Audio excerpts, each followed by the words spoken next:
に合流しなくてもお前一人で滅ぼせるじゃないかって。Oke, Renulasan Wibo 92 di sini. Kali ini, gue mau membawakan alur cerita dari anime yang baru aja rilis. Anime ini berjudul Noumen Kanren no Skill Baka Agetetara Nazuke Suyoku Nata. Gue juga mau mengingatkan buat yang belum menekan tombol subscribe dan like-nya, alangkah lebih baiknya untuk menekannya terlebih dahulu, supaya gue bisa lebih semangat lagi dalam mengupload alur cerita anime lainnya. So, kencangkan selimut kalian, comot 9 joko tetangga kalian, dan mari kita mulai alur cerita Noumen Kanren episode pertama. Let's go!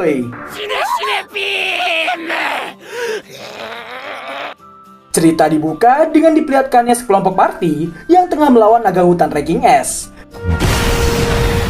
Hanya dengan satu semburan dari naga itu dapat meluluhlantahkan hutan sekitar. Party tadi pun dibuat kocar-kacir demi menghindari serangan naga yang sangat dahsyat itu. Terlihatlah sang naga yang mengaum sekaligus menjadi penanda dibukanya anime Noumen Kanren no Skill Baka Agetetara Nazuke Suyoku Nata ini. Scene kemudian beralih di sebuah ladang pertanian yang dimana terdapat karakter utama dari anime yang satu ini. MC kita yang nampak biasa saja ini bernama Aru Waine. Dari apa yang dikerjakannya, kita telah mengetahui bahwa Aru adalah seorang petani. Dirinya sangat mencintai semua hasil bumi yang ia tanam sendiri itu. Dirinya nampak bahagia karena tak lama lagi akan memasuki masa panen dari sayurannya itu. Setelah memanen banyak hasil bumi, terlihatlah Aru yang sudah naik ke level 10. Tak lama berselang, seorang teman yang bernama Testa datang padanya. Aru nampak memamerkan skill bertaninya yang sudah berlevel 10 padanya.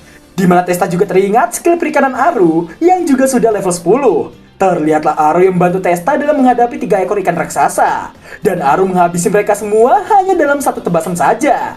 Di tengah kebahagiaan mereka berdua itu, muncullah sebuah notifikasi mengintegrasikan skill bertaninya. Dan ketika dicoba, muncullah beberapa panel lain dan ketika Aru memeriksanya, ada satu keterangan yang berisikan Aru telah berevolusi menjadi pecinta alam yang dicintai dunia. Aru yang tidak paham maksudnya, Testa meminta kawannya itu untuk melihat kekuatan serangannya. Terlihatlah kekuatan serang Aru yang sebesar 73.612 poin. Di tengah kehebatan Aru yang tiba-tiba itu, Aru nampak tidak memperdulikannya dan justru lebih peduli dengan sayuran yang harus segera ia antarkan ke pasar di ibu kota. Di tengah perjalanan, Aru yang tengah menikmati wortelnya, tanpa disengaja melihat sosok naga yang terbang di wilayah tersebut. Naga itu sepertinya ada naga yang kita lihat di awal scene sepaket dengan party yang tengah menghadapinya tadi. Aru yang melihatnya pun berniat membantu dan dirinya merasa hanya harus menarik perhatiannya saja. Terlihatlah Aru yang akan melemparkan wortelnya untuk mengalihkan perhatian naga tadi dari party yang tengah kesulitan itu. Namun, secara tidak terduga, wah, hanya dengan wortel saja, Aru bisa meledakkan naga raksasa itu hingga berkeping-keping. Dan entah apa yang terjadi, wortelnya masih utuh ketika kembali ke tangannya. Terlihatlah party tadi yang nampak tidak percaya dengan apa yang baru saja terjadi. Di tengah kebingungan mereka, Aru nampak baru teringat tentang kekuatan serangannya yang baru saja meningkat. Sesaat setelahnya, Aru nampak pergi dari tempat tersebut dan nampak menuju ibu kota. Party tadi yang hendak mencari penyelamat mereka hanya bisa menemukan bekas kereta kuda yang ditinggalkan Aru. Mereka pun bertanya-tanya siapakah orang tersebut. Singkat waktu, setelah diizinkan masuk ke dalam kerajaan magis itu, semua orang di sana dibuat terkejut karena melihat sosok pria yang seperti penculik tengah membawa seorang gadis. Ketika diminta berhenti oleh para penjaga, penculik itu nampak tidak peduli dan berniat menerobos para penjaga. Dengan heroiknya, Aru melesat maju dan berhasil menyelamatkan sang gadis. Gadis itu nampak terpukau dengan sosok Aru yang menyelamatkan dirinya. Pria tadi nampak turun dari kudanya dan mengancam Aru. Dan yang terjadi,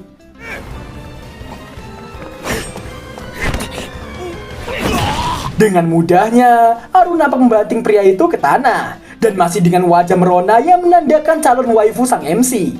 Pria tadi langsung diamankan oleh para penjaga dan Aru nampak kagum dengan skill penglihatannya tadi. Setelah si gadis berterima kasih pada Aru, namun Aru nampak terburu-buru untuk mengantarkan barangnya. Sang gadis nampak ingin mengetahui nama Aru. Namun Aru nampak merendah dan langsung cabut begitu saja. Si gadis hanya bisa melihat kepergian sang hero-nya itu.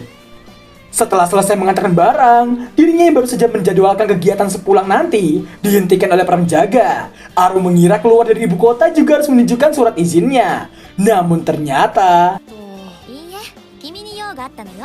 terlihatlah gadis yang ia selamatkan tadi tengah mencarinya. Sang gadis kemudian memperkenalkan diri sebagai putri pertama kerajaan magis itu. Dan nama dari gadis itu adalah Valia S. Magis. Dirinya nampak memberikan hormat yang elegan pada Aru. Aru yang terkejut dan bertanya ada urusan apa seorang putri mencari dirinya yang hanya seorang petani. Karena kaku, Val meminta Aru untuk berbicara dengannya layaknya seorang teman. Setelah Aru diminta memperkenalkan dirinya, Val memiliki sebuah penawaran untuknya. Dan rupanya, Aru ditawari untuk mengabdi dengan kerajaan. Dan kemudian...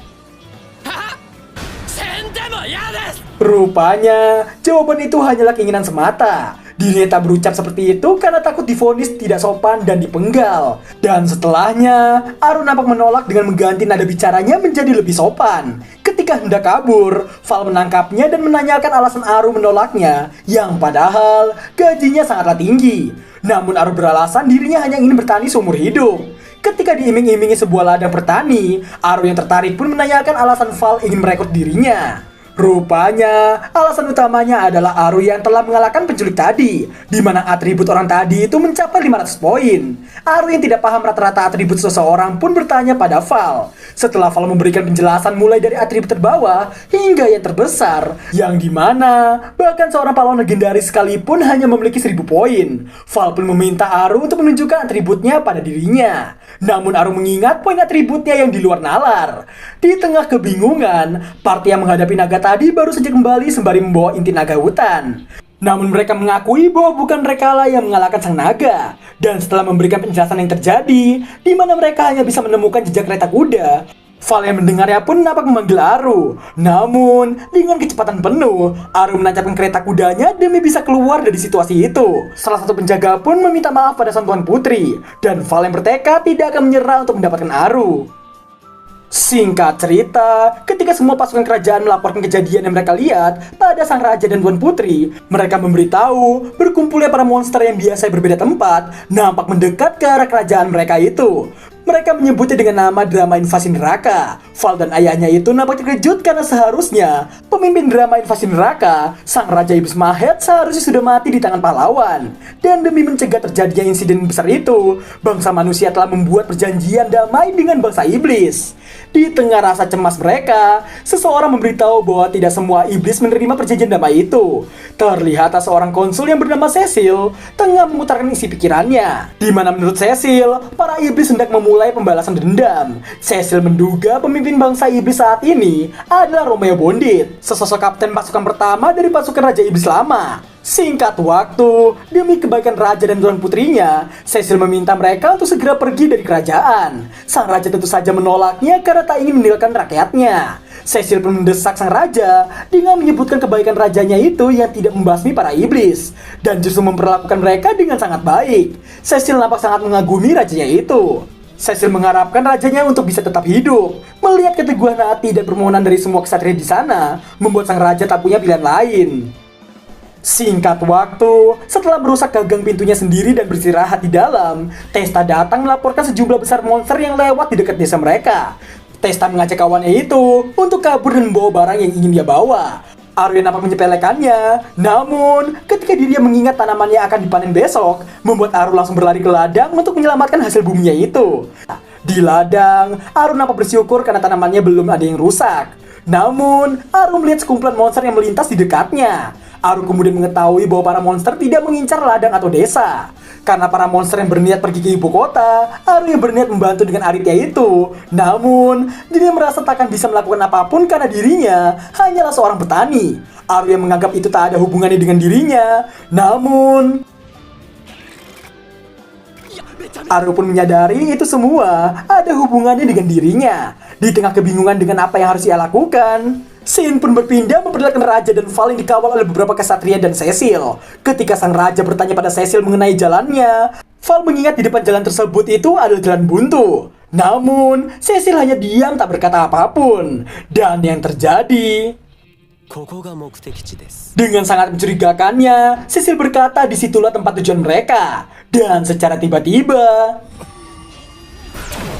sebuah serangan pun mengenai sang raja yang sontak saja membuat Val terkejut dibuatnya. Semua kesatria di sana nampak mempertanyakan tindakan Cecil itu. Untungnya, sang raja masihlah hidup. Terlihat Cecil dan tanpa ragu menyerang kesatria di sekitarnya. Karena sang raja yang belum menyadarinya, secara tiba-tiba Sayap hitam nampak membentang dengan mengerikannya. Dan ternyata Cecil bukanlah manusia, melainkan dari bangsa iblis. Sang raja nampak mengenali sosok tersebut, di mana Cecil ternyata adalah sosok Romeo Bondit. Pada akhirnya semua kesatria raja pun telah tumbang. Singkat cerita, Cecil memang selalu bekerja keras dalam hal militer sebagai konsul. Dan dirinya nampak mengatai mantan raja iblisnya yang menghancurkan negara dengan sia-sia. Romeo nampak lebih memilih mempertahankan negara untuk dimanfaatkan. Dan dirinya kemudian memberikan permisalan. Dirinya berniat menyamar menjadi raja dan memimpin negara tersebut. Ketika Romeo hendak membunuh raja beserta Val, namun yang terjadi... serangan Romeo mau ditahan oleh sihir pelindung raja. Namun, karena raja sedang dalam kondisi terluka, membuat pertahanannya menjadi lemah dan mampu ditembus satu persatu. Val yang melihatnya pun berniat membantu sang ayah. Dan kemudian... karena kekuatan sihir yang cukup besar, mampu membuat serangan Romeo terpukul mundur. Romeo memuji sihir tersebut, namun... terlihat sebuah sihir hitam pekat yang mampu menghilangkan satu persatu barrier sihir Val dan sang raja. Romeo kemudian menanyakan penyebab naga hutan dan penculikan putri gagal, di mana Romeo merasa rencananya sangatlah jarang mengalami kegagalan. Terlihatlah Val yang nampak sudah tidak kuat lagi dan Romeo yang mendesak untuk memberitahukan penyebabnya. Namun tatapan Val tidak kunjung merasa takut sama sekali. Romeo nampak menaikkan serangan sihirnya dan membuat barrier terakhir Val dan sang ayah sudah mulai retak. Namun, Val terlihat masih pantang menyerah dan pada akhirnya, barrier mereka pun telah hancur berkeping-keping. Ketika Romeo hendak mengakhiri permainannya, dirinya nampak mengaktifkan sihirnya yang jauh lebih kuat lagi. Dan ketika akan mengenai sang raja beserta putri dan kesatria yang tersisa, secara tiba-tiba... Aru datang membantu Val dan sang raja tepat pada waktunya. Dalam seketika, serangan Romeo tadi dimentahkan oleh Aru. Ketika ditanya oleh Romeo, dengan penuh semangat, Aru pun memperkenalkan dirinya sebagai petani. Mendengar yang membuat Romeo tak percaya karena Aru yang berhasil melawan sihirnya tadi. Namun, Aru justru menjelaskan tentang teknik bertani yang ia pakai tadi. Mendengar semua itu, membuat Romeo tak paham karena dirinya tidak menanyakan hal tersebut. Dalam sekejap mata, Romeo berada di belakangnya dan bersiap menebas Aru. Namun dengan sigap, Aru berhasil menangkap tebasan tersebut. Romeo yang terkejut, namun Aru langsung melemparkan Romeo ke dinding dan membentur cukup keras. Romeo langsung mengetahui bahwa Arulah yang menghalangi rencana sebelumnya. Dan secara tiba-tiba...